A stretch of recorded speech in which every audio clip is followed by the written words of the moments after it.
Everyone built up. Oh, there we are. Hey, folks, thanks for tuning in to the BAMF podcast. I'm your host, Mike Lafferty, and I'm here with just a whole bunch of dudes talking about con stories, superhero RPGs, other geeky stuff that you've come to your source for that. Directly to my side here in the Brady Bunch grid is Calum. What's your last name again, sir? Kitching. And you are the author of Superlatives, a new superhero RPG, right? Yes. Okay. Well, thanks for coming out. We'll get to your game a little bit towards the end. Appreciate you coming on. Next to Calum is Paul Malchow. How you doing, Paul?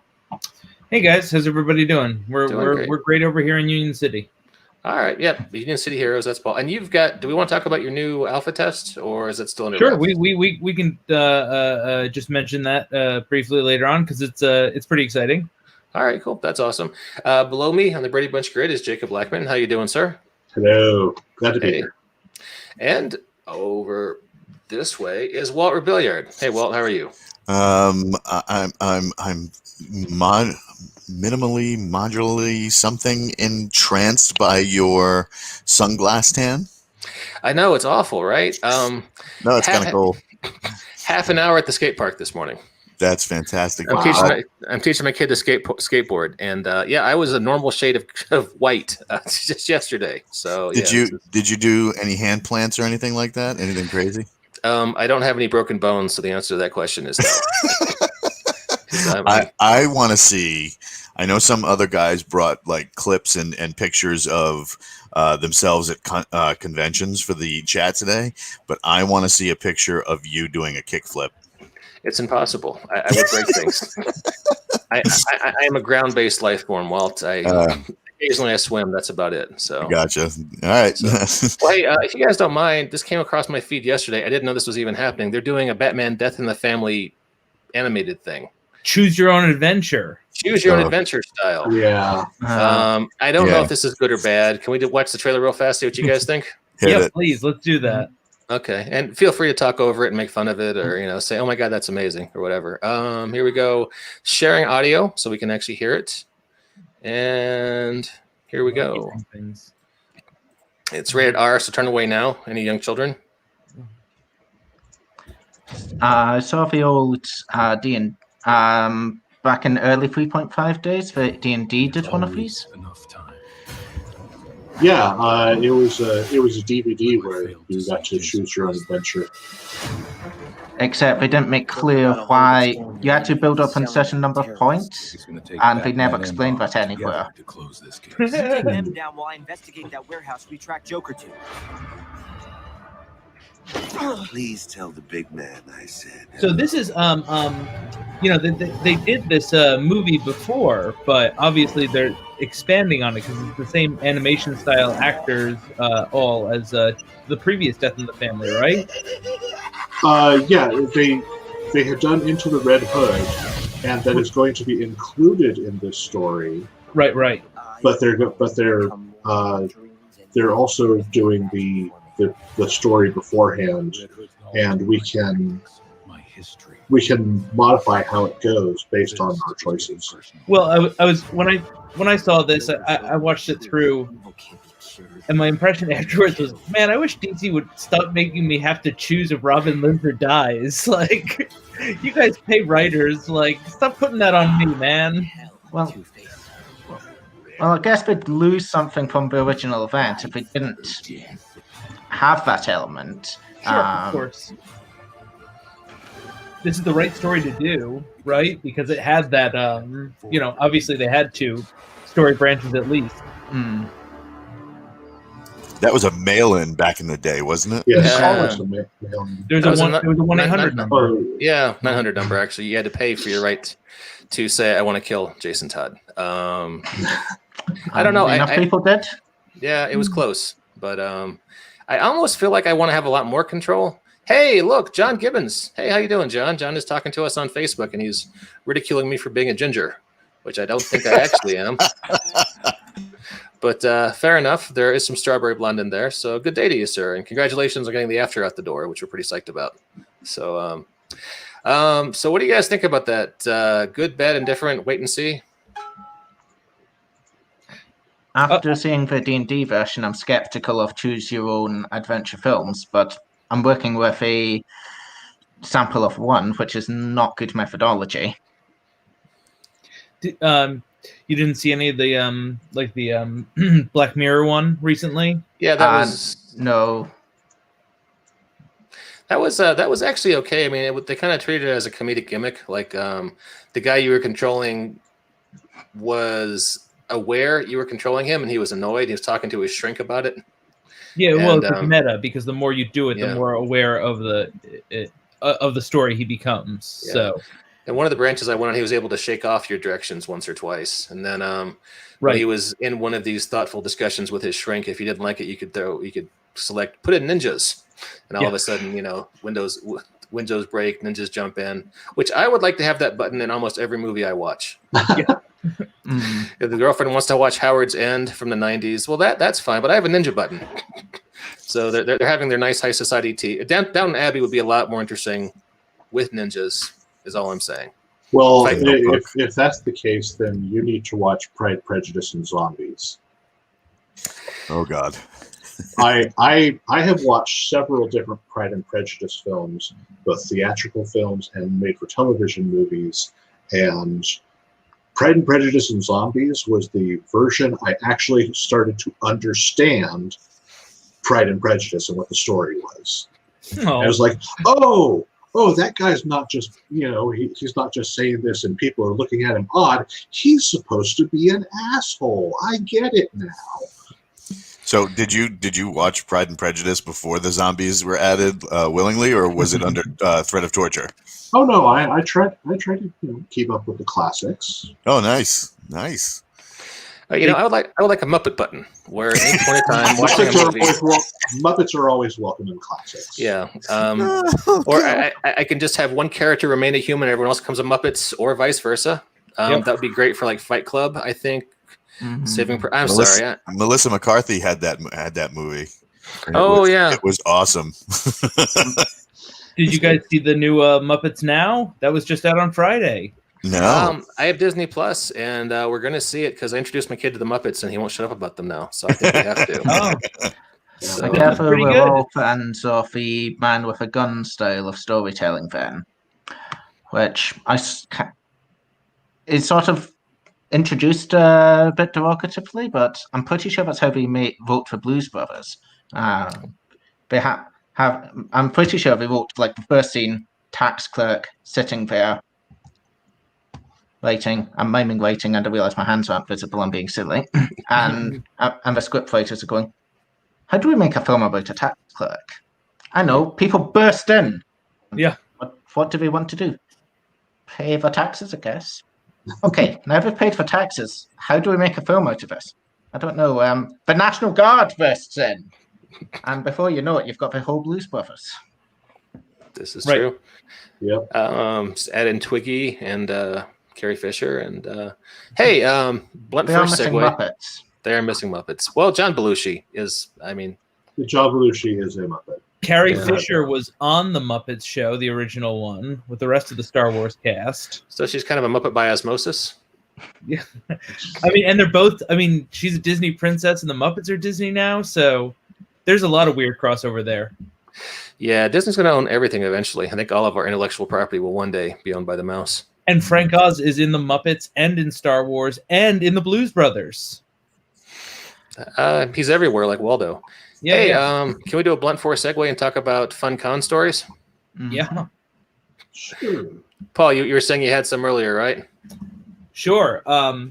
So background on me, for about 10 years, I worked at and then managed JC Comics in New Jersey, which is a local comic book shop. And I did not know that. That's pretty cool. Yeah. Great family-owned shop that I worked for, and we did conventions all over the place. We regularly did the New York Comic Convention, but also Chicago, Detroit 1 year, Baltimore lots of years, Philly, all over the place. Rent a box truck, go there for the weekend. And man, it's I think my favorite con story was one that I didn't even work at, but I was going to Baltimore to visit a friend, and I was going with my other friend, and I knew Otakon was in town that weekend, so it's the big anime con, right? And everybody's in costume, right? And as we're driving down to Baltimore, I go to my friend Mark, "Hey, have you ever been to Baltimore before?" And he goes, "No." And I said, "Yeah, people there are a little weird. Just be cool." He's like, "What do you mean?" I was like, "You know, they're a little, I don't know, they're a little strange. Just be chill, you know?" And he goes, "Okay. I think you're muted." He is muted. It happens to the best of us. The hilarious joke I said was, "Have you seen The Wire?" Exactly like that. Right. Now please continue. So we get down there and park the car, and we start walking towards, the inner harbor where the convention center is.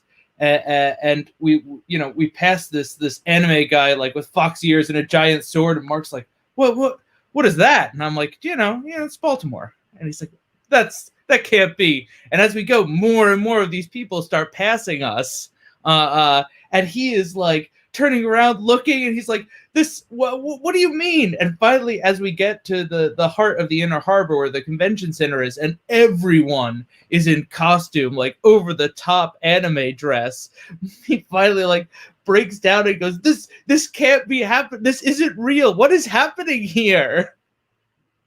At which point I explained, like, no, this is just Anime Con, man. Chill out. You were so mean to your friend, Paul. What's up with that? I don't know. I think it was like a 15-minute story that's yielded me years of good stories. Fair enough. Oh, hey, and speaking of good stories, Christopher McLaughlin of Ghost Show Press has joined us. How you doing, Chris? Oh, well, any podcast I'm not getting kicked off of these days, Sorry, Chris. Wait. What? And for Calum, recently wrote an RPG called Superlatives, another superhero RPG. Chris wrote, if you're familiar with Mutants and Masterminds, the Golden Age book, Silver Age book, and Time of Crisis, Time of Vengeance. So I'm missing a time in there. Morris Day in the time. One of the times. That's all the times we were able to get out before the time ended. That was funny. All right. So Paul just had a pretty funny con story. In honor of Gen Con not really happening this year, we're telling fun con stories. Chris, you just showed up. You have a fun con story you can share without getting someone in trouble? Yeah, but okay. The only person I name is famous, so they won't care. Mm-hmm. But I don't know how far back you guys go with Indy, but there was a period not long after Gen Con wound up in Indy, they were trying to make it a multimedia con. They were inviting in like a lot of people that are famous and that has nothing to do with the game industry. Mm-hmm. And it just so happened one year that the booth of the company that I was booth schlepping for at the time was directly across the aisle from the celebrity autograph area.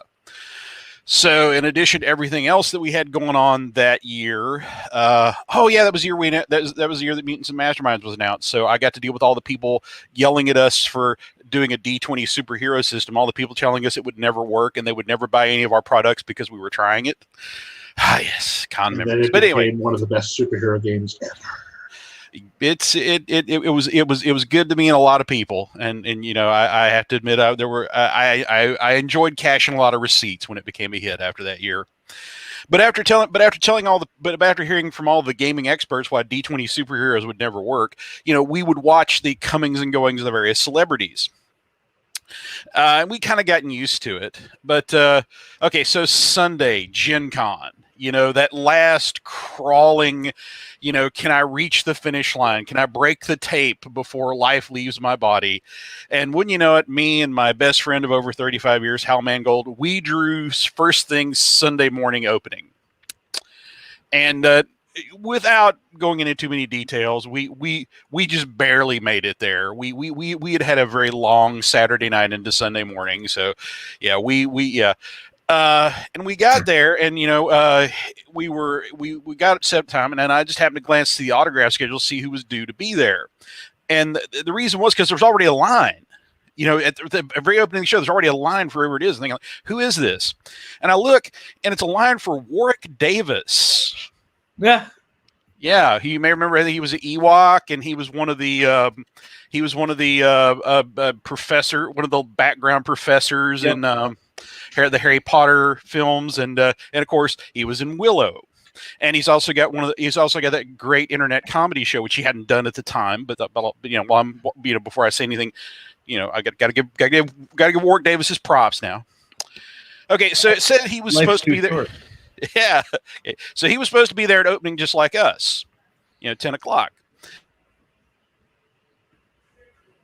Into 10:30, and there's still no Warwick Davis, but there's still a growing line. And finally, I think it was probably like right around 10:30 or so, I turned to Hal and I said, "All right, I'm going to give him another 5 minutes. If he doesn't show up, I'm just going to go over there and start signing these people's autographs." And he said, "You don't think people are going to notice the change?" And I go, "That's the brilliant part. I'm just going to wait for somebody to say something. I'm just going to wait for some well-meaning nerd to go, but in the movies you look a lot what? Shorter."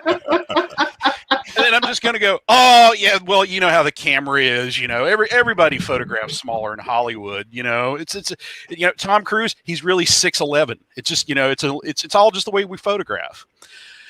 And after 4 minutes, right when I was ready to go with my vows, Warwick Davis and his entourage rolls in. And I got to tell you, he's got an entourage. Exactly. Warwick Davis has an entourage. We live in a world where Warwick Davis has an entourage.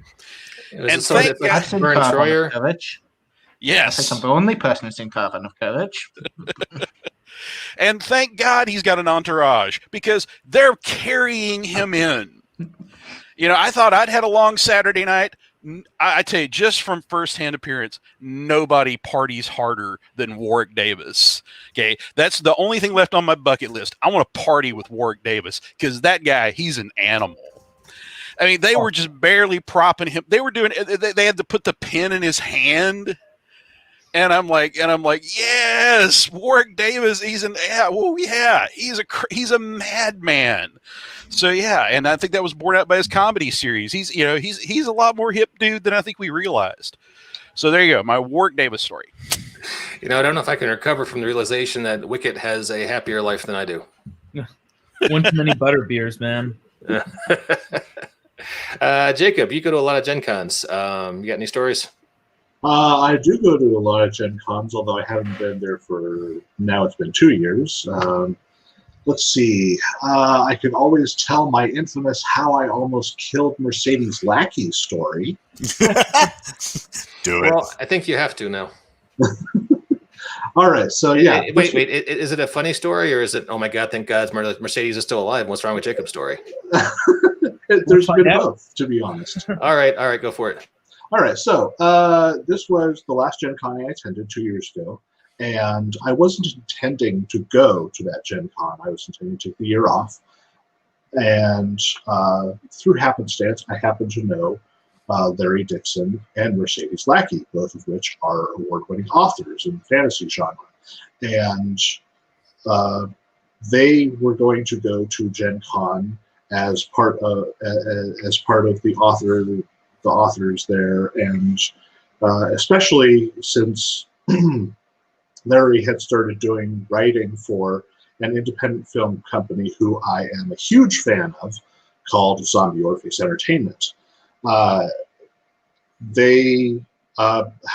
a couple of months beforehand, Larry suffers a terrible shoulder injury, and he has to do surgery just before Gen Con, and so he's in the recovery phase, and so he is not able to attend.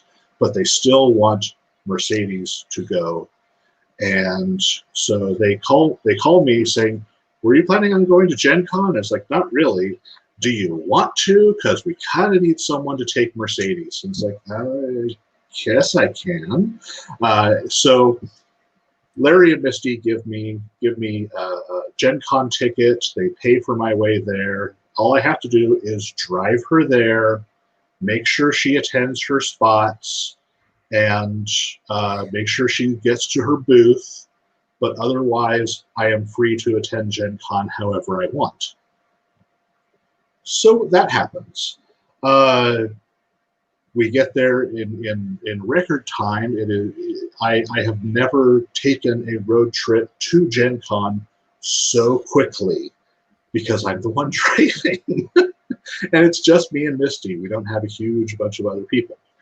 And first day, perfect.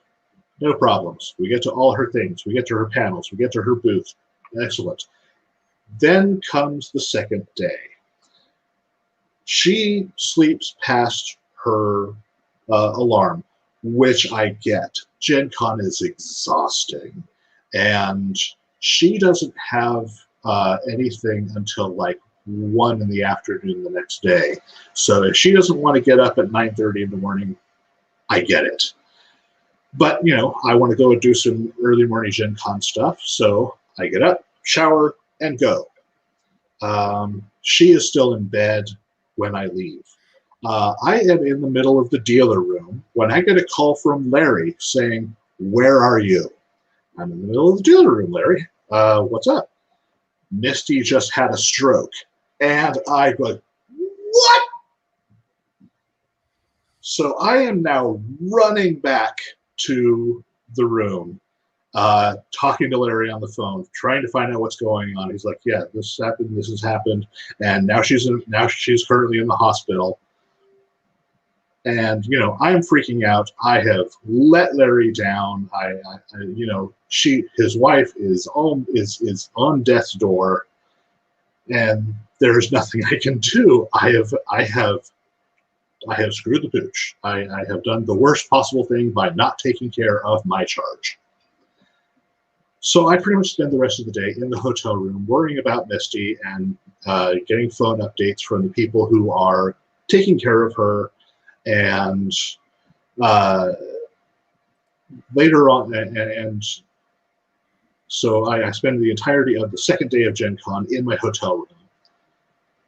The third day comes, and I am awoken by people from the hospital saying that it wasn't a stroke. It was, in fact, some kind of allergic reaction to something that was in the room. And we find out that the room we were in was one of the newest, cleanest rooms that the hotel had. They were just refurbishing everyone. All the carpet was new, the beds were new, the paint was fresh, and because it was all new, they wanted to impress this great author, but they hadn't aired the room out. They hadn't let the ventilation happen that needed to happen. So all the fumes and stuff from the bed and the new carpet and the paint affected Mercedes Lackey and made it look like she had had a stroke. So they got it. So they apologized deeply. They got us a new room. Mercedes was out of the hospital before the end of the day, and this was now Saturday, and we were starting to get back to her routine. That's more like housekeeping almost killed Mercedes Lackey. That's not really your fault. Yeah, and the twist is the reason they had to clean that room so hard is Warwick Davis and his entourage had been in there immediately beforehand and just trashed the freaking place. So, hey, speaking of parties, oh, that's nice. Speaking of people party to, look at Paul. Damn, Paul, how much pussy did this picture get you? I mean, just my loving girlfriend. I had a lot of pretty quintessential con experiences, but two of the best are definitely riding the Batmobile and of course meeting Stan the Man. I got that picture. That's awesome. Give me 1 second. I can pull that up. Yeah. Bam. They were real specific. He was still pretty old at that point, and they said like, don't shake hands because like if everybody shakes his hand, like no go. I said no problem, of course. And when I got up to him, I said, "Hey Stan, it's a real honor. Would you mind if we were both pointing at the camera?" And he rolled his eyes and shook his head like, ugh. And then with that smile was like, ha. And he said, there you go, kid. Yeah, it was just a a wonderful moment, and I felt like a pretty classic Stan interaction of like, yeah, of course I'm the salesman here. You paid your $40. We both pointed at the camera. Nice. I actually interviewed Stan at one point several years ago, like 30 years ago. So when he was only 100, it was interesting. I asked about some of his collaborators on Spider-Man, and he got frosty real fast. Well, such is life. So all right, so cool con stories. Any others before we move on to the next subject? Walt, you got any you want to share? Only horror stories, which is why I don't go to cons anymore. It was. I can tell you the grossest thing I've ever encountered was at a con, at the New York Comic Con, which was I walked into the bathroom, which is a horror show in and of itself, right? Like proof that humanity probably doesn't deserve a turn on top of the pile if you walk into the men's room at any Comic Con. But I went into the stall, and on the wall of the stall, in fecal matter was a swastika. Oh, all right. And I was like, whoa, wait a minute. And like, I walked out of there and washed my hands, and walking back to the booth, I was like, man, was that guy like, what was the headspace there? Was it, I really need to draw a swastika, but I have no pen? Or was it, oh, I got poo on my finger, what to do with it? I mean, I don't know what that creature was. Well, I don't know who that person was, but like, either way, they're gross on so many levels. Paul, usually I compulsively try to tag a story with another follow-on joke. I cannot do that with that story. Calum, what were you going to say? I was going to talk about how I miss out on the whole American con scene, but Paul has reassured me, and I'm not used to his camera reversing thing. Paul has reassured me that I'm probably got the better deal of it. Yeah. I think we've only got one specific gaming convention in Scotland, and unfortunately, I've not done anything hilariously silly at it yet, or if I have, I've not decided to admit to it. But Tabletop Scotland's been growing each year. I think every year we've added an extra day to it. It's now going to 3 days, and it'll hit its natural limit at some point, but they've not overstepped their welcome yet. And they are also moving it online, now calling it Albacon in 4th and 5th October. So folk outside Scotland can see how different it is. Less swastikas, I hope. Cool. Indeed. Can I ask you a very silly question? How do Scottish people feel about American depictions in Hollywood movies of Scotland? Especially the Mike Myers versions.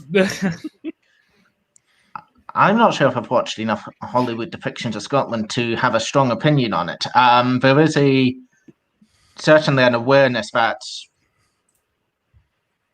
large bits of Britain are forgotten. I'm not sure when I last saw anything about Wales in any media published outside Britain, for example. My company, Scotland. I gotta cut my first release through my company, Ghost Show Press, World Defenders the Summit. We have a Welsh superhero. Well, that's one thing big. One advantage they can have. In a sense, glad we get a bit more exposure than some other parts of the United Kingdom. I don't know, I was a Doctor Who fan, so Torchwood was in Cardiff, and then on The Crown, the most recent season, there were 2 episodes about Wales that immediately came to mind. But cool, the Summit. Are those UN superheroes? Yeah, they put me on the money in Wales for that, actually.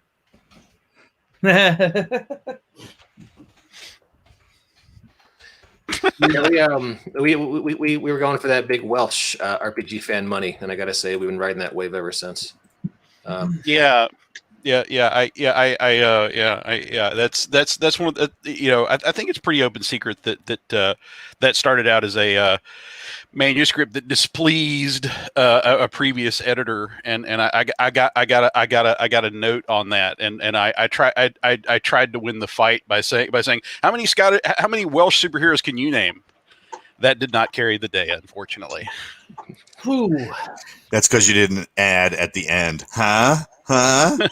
Right? That's how the Muppets would have done it.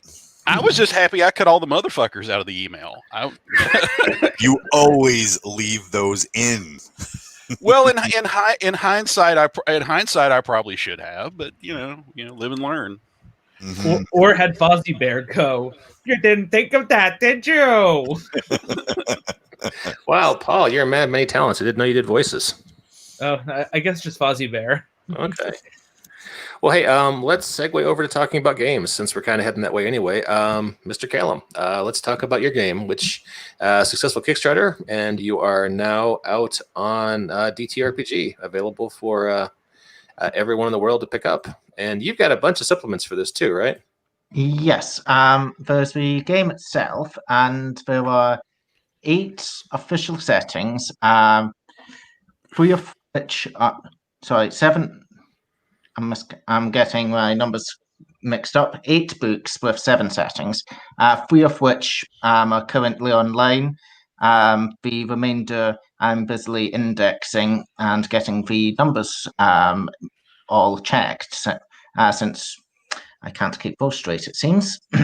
So currently available, there's Avalon Academy, which is a super school, ultra base, a desert military base, like the ones Hulk and Green Lantern frequented in the early Silver Age, and Odlikin, which is a fictitious monarchy where mutants rule, and the whole thing's basically X-Men turned on its head. So they're all meant to be quite modular. You can play the game without any of them. You can play one of them as a world in itself, or you can try and stitch all 3 together to get a single setting.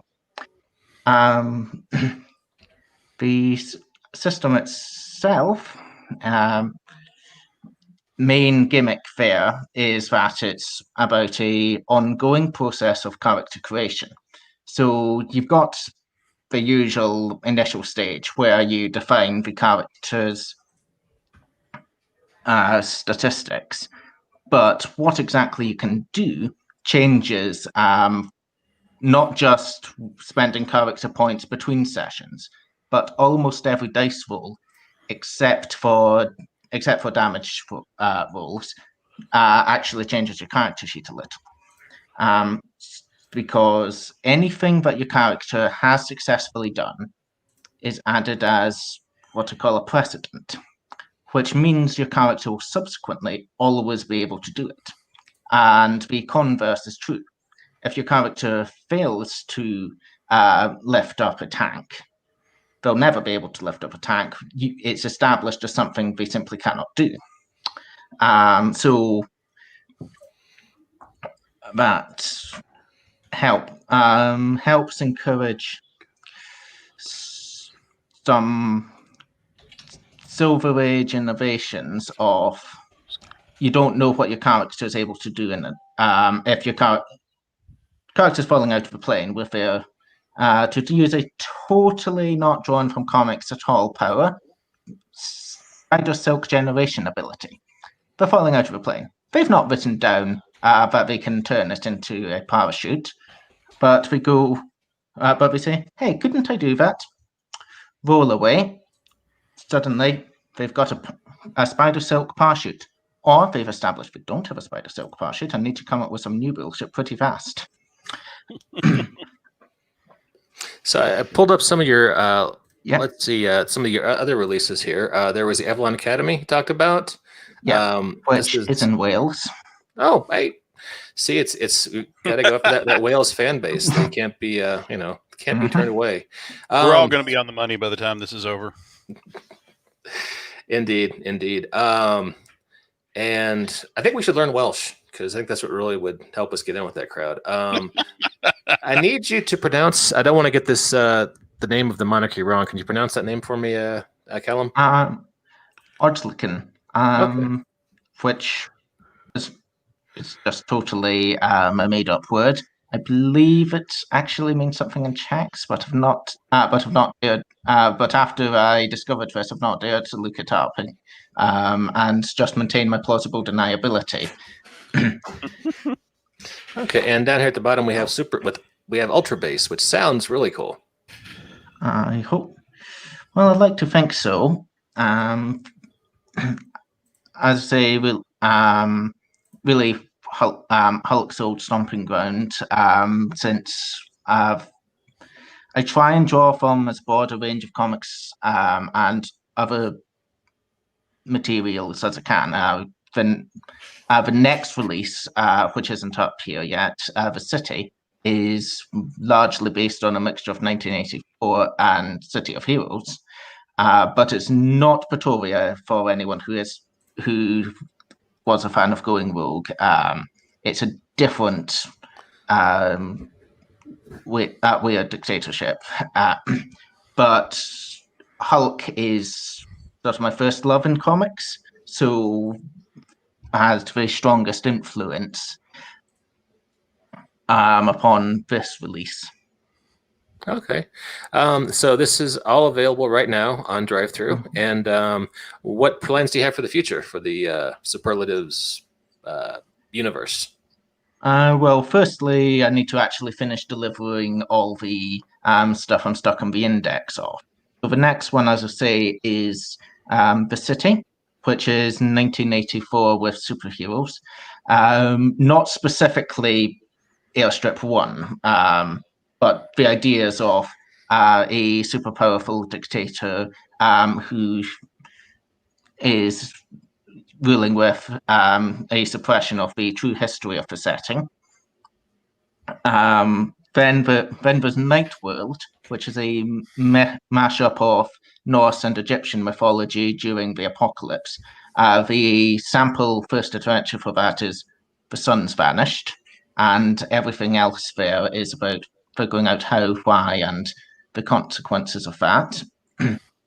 And then I go way back, dialing stuff down to Epoch City, which is a bit of an unusual setting for me in that there's no superheroes, there's no supervillains, there's just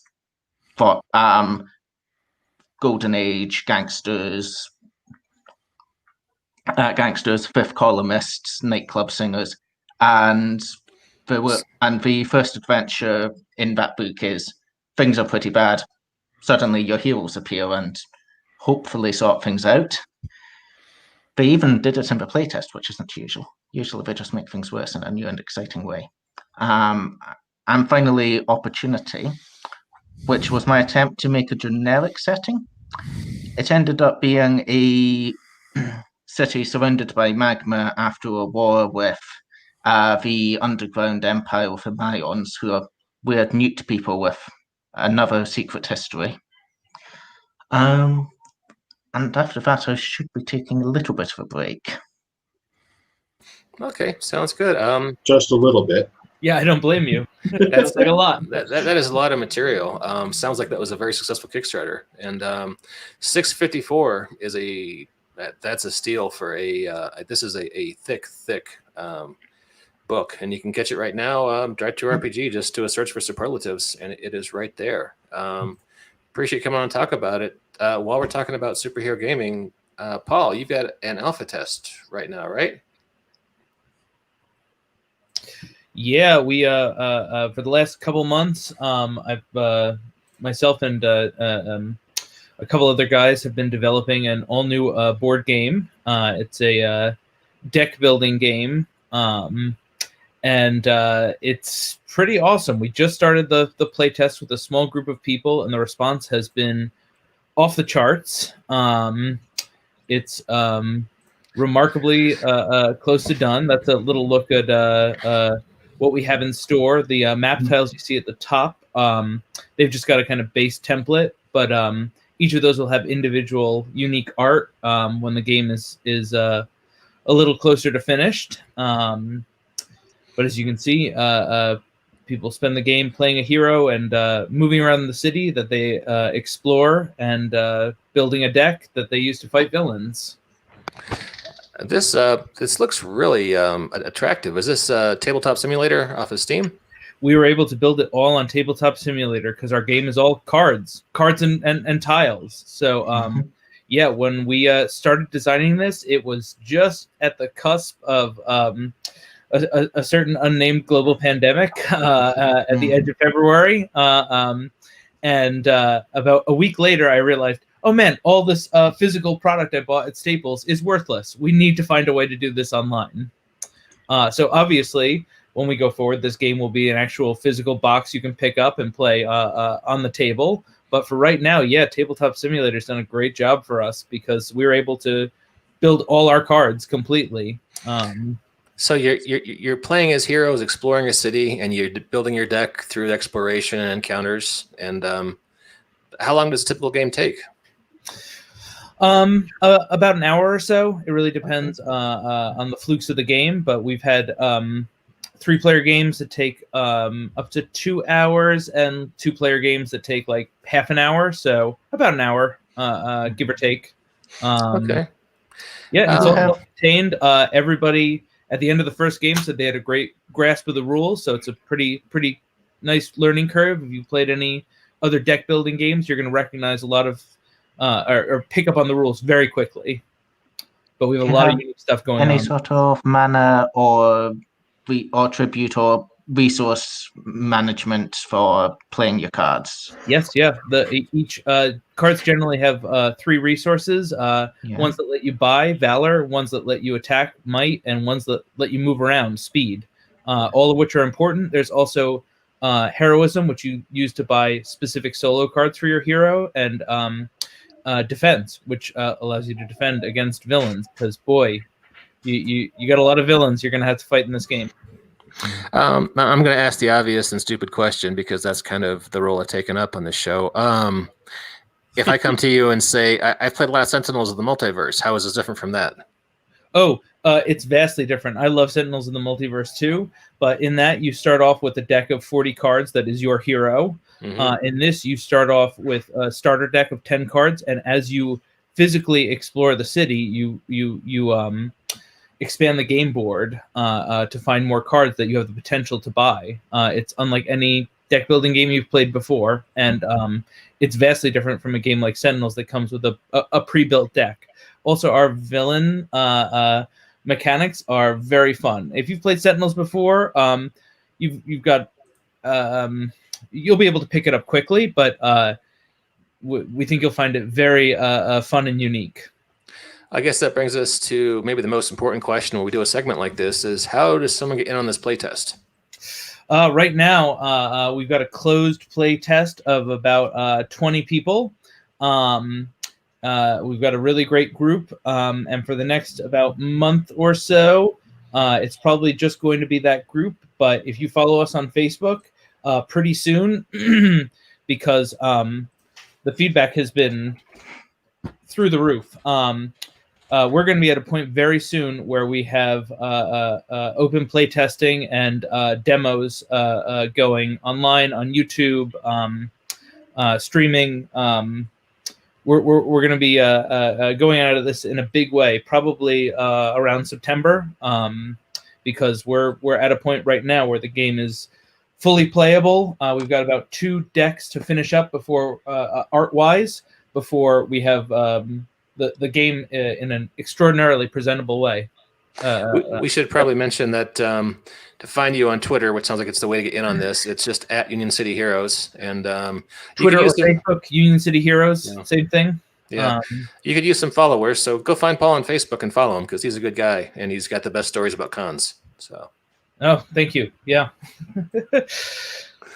So, and you just sent me some art. Is Golden Wolf, is he related to this game or is he from the RPG? Yeah, sure. It's both. It's both games are about exploring this kind of setting that I have, and Golden Wolf is one of the latest pieces of art we got from Antonio.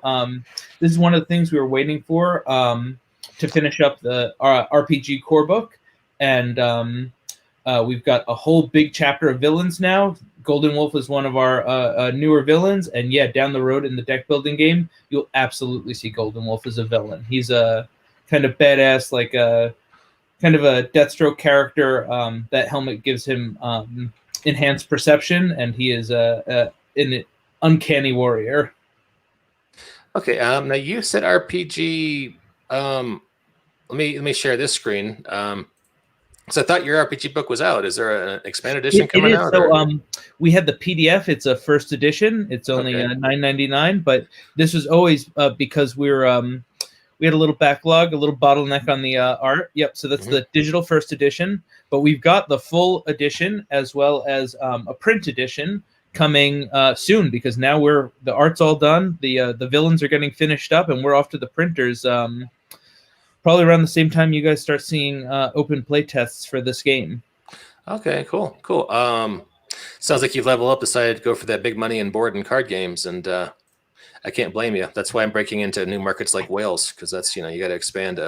It's also, I love the RPG, and but the response on this game has been huge. It's a kind of game I love to play, and it's one that I'm also building so that I get the chance to take home and play. But yeah, also on the sly, like this will let me keep doing the RPG for a lot longer, guys. So yeah, I can always talk my wife into playing a card game or a board game. I can never talk her into playing an RPG. So yeah, my girlfriend too. My circle of friends too. I mean, I think we all know that breaking out a board game, even a more complex one like Sentinels of the Multiverse, is a lot more palatable than sitting down for an RPG for a lot of people. Mm-hmm. It can definitely be a tough sell. So, all right. So just to wrap up Union City Heroes, you can get the RPG right now on DTRPG. And if you follow Union City on Twitter or Facebook, you can be clued in to when the beta test starts. So good information there. And we're almost at the top of the hour. I have to get back to the soul-killing drudgery of my day job, which pays for this lavish office space and my house. Calum, I want to thank you for coming on talking about Superlatives. Our viewers and listeners can check you out, DTRPG.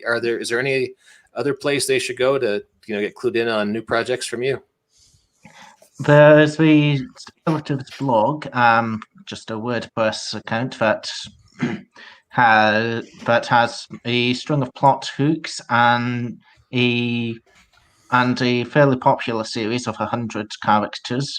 I started with 100 villains, did 100 supporting cast members, and then did 100 heroes, or 99 heroes and Dollar Dancer. I was very tired and silly when I made up Dollar Dancer. Wait, what? What was the name of that character again? Dollar Dancer. They were the last character I made up when I was 2 days past my self-imposed deadline to have 100 superheroes. And we were talking about, and I was talking to my regular gaming group about how people stereotype characters like Bruce Wayne of solving problems by throwing money at them. So he's a character who literally takes money and throws them at his problems. So not my proudest moment, but one I end up talking about anyway. Can I ask you about this? My serious ideas. Does he have like shuriken made from compressed dollar bills, or does he throw Krugerrands? How exactly does he do it? I'm just. The great thing with Superlatives, the system, if you forgive segueing back into that, is I don't need to know. The moment the player sits down with the description, I have the power of throwing money at people. Then, when they want to cut through something, they can say, okay, paper cuts are a thing. It's paper money. Can I have the paper shuriken? And they can roll for it. And if they've rolled high enough, but low enough because it's a roll on D100 roll under system, then they have it. And they'll have it every subsequent time they want to do that. It's also in the proud comic tradition of like the more recent DC Green Team or Richie Rich. They're Uncle Scrooge, right? Like they're a notable comic characters who who use money to their advantage in a more literal way. I like Dollar Dancer. I was mostly thinking of the Naruto filler episode, where they where they announce they can do the shadow clone technique by hiring people to fill in for them. Oh yeah, totally. I always marveled at the people at HeroClix, like my friend Seth Johnson and John Lighthouser, when they did a series of like secret identity clicks, and I was very skeptical about that. I'm like, why do you want to play the Bruce Wayne piece when you've made like 600 Batmans? But the thing that made me realize the Bruce Wayne piece was awesome is Bruce Wayne has mind control, defined as he's rich. He can just give you enough money until you do whatever he wants. Yeah, I think the Brilliant. Matt Murdock one was really good. It had it had super senses and then something like outwit. I think for like, well, I'm not Daredevil. It's I love Mark Waid's run for a lot of reasons, but he had when Matt Murdock was at a party New Year's Eve or something wearing a T-shirt that said "I am not Daredevil." I'm not Daredevil. Yeah, I love the I'm not Daredevil wardrobe in that run. Yeah, that was pretty funny.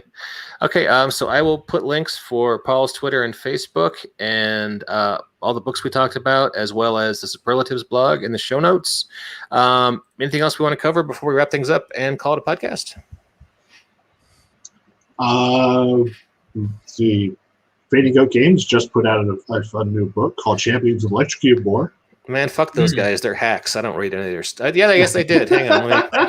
Let me take a look at that. We should. There's this pertinent show on Netflix called Transformers Siege that might interest people in playing a game about transforming robots who turn into other things. And did you see it yet, Jacob? I have watched the first 4 episodes of it so far. Man, is it dark, right? It's really dark. Holy crap. I was like, I just want to hug these guys. They're having a bad day. Yeah. We deliberately went for a much more G1 feel in our product. Look at these guys; they're happy, except for the guy with the scythe. He's not happy, but everyone else, they're full of bright, cheery colors, except for the bad guys who are dark. It looks awesome. Oh, thanks. We've been playing it on this podcast. Actually, we do a little hour-long lunch sessions, kind of like this podcast we just did. We just do it in the time I have off from my job, and it's a very rules-light system based on the Black Hack, and it just goes by so fast. And we have a pretty good. Well, you guys are players. You have a pretty good time. I saw a little bit once. It looked fun. I'm not as into the source material, but in a personal gaming moment, now that Avatar's been on Netflix, my whole gaming group is on board for an Avatar RPG, and Korra's coming in August, so that is just going to vault us into like super excitement of the first couple sessions there. I'm a huge fan of Avatar. I thought that was a great show. I could talk about it for way too long, and I probably have on this podcast before, but yeah. We should do some sort of a discussion about trying to convert that into an RPG, because I could use feedback from people.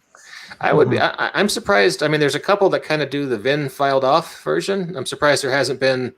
I mean, maybe they just don't want to license it. I don't know. Oh, you could do it really easy in Supers. Yeah, I know. There's a couple systems that you could be done easily, but I'm looking for something a little crunchier. I don't want to waylay the conversation on that right now, just to say, like, man, that's asking for it, right, guys? Pathfinder has the kineticist class if you're looking for something crunchy. I can't recommend it, or not because it's bad, just because I've never played Pathfinder. Right. I started off in 3.5 and I've stubbornly refused to buy anything later. Bastardizing Pathfinder has vocal support in our gaming group, so yeah, we'll see. All right. Well, let's let those down on the invisible notepad over here for future show ideas, because I can sure use some. Well, hey, Chris, any closing thoughts? We got about 2 minutes. Just nice to meet you guys, and I want to wish you a lot of success with your upcoming project. Sounds like some great stuff, and thanks for having me on. It's nice to be on podcasts. And wishing you best of luck with the new school year that is starting up this week in Virginia. Started 9:00 today. Okay. Ooh. Are you guys all remote, or are you calling us from the parking lot of your high school, or what? We are remote until further notice. Until Governor Pinhead or whatever his name is decides something different. But yes. Yeah, I was talking to a buddy back in Indiana who Sean Noakes, who wrote the book The After, which was another Fanning Goat release. Fuck those guys. This last week. Just for those who aren't in the joke, that's Fanning Goat Games is my RPG company. Shocker. I know it. The mask comes off. All is revealed. He's in Indiana. You know, he's kind of bummed Gen Con didn't happen because online, as we've established, isn't really the same. But all students back in class Thursday of last week. Everybody. Oh, man. Yeah. I don't know if they're doing distancing or not. I mean, it's Indiana, so it's kind of a deep southern state north of the Mason-Dixon. But yeah, I'm like, well, hope he's okay. Number one in clan membership. So number one in clan membership, infant mortality, syphilis infection. Yeah, it's there's a reason I left. Yeah, but you know, 16 years at Gen Con, they've treated us great. I always look forward to going to that city. The people are fabulous, and I haven't been to many other places in the state, but hey, I can't say a bad word about Indianapolis. Mm-hmm. Fair enough. And on that happy note, thank you, Indiana Chamber of Commerce, for that check. We will be wrapping things up, and we'll catch y'all next time on the Banff Podcast.